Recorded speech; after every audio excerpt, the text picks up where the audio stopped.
that promoted marriage, that didn't prevent divorce rates going No, up. actually what we point out is that families that break up and kids from broken homes are more likely to suffer by quite a high degree these other problems of debt, drug and alcohol abuse, and fail at school. And that's the point about entrapment.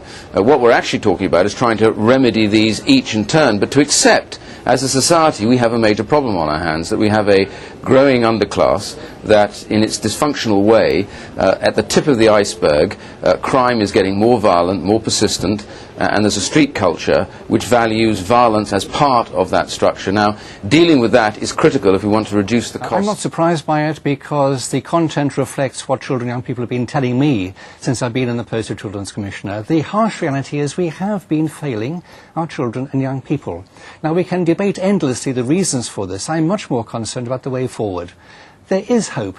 Other countries much poorer than us are doing far better for their children. We can do better. But to do that, we need four things. We need, first of all, to realise there is a problem and not be in a state of denial. Just explain that. Can you just... Yes, in Sweden, where I've been, children are at the heart of government policy and in community thinking. The rights of children are taken very seriously in Sweden. 20 years ago, they were the first country to give the same rights of protection against physical punishment for children as for adults. In Holland, you go to a public space, you don't see, as in this country, no dogs, no ball games, no children, and you are being watched. There's a very different attitude in society, so we must recognise there is a problem. And we do it so badly, don't we? It will take a long time, but we have to start listening to children. We then have to get politicians of all species to have the moral courage to put children at the heart of society.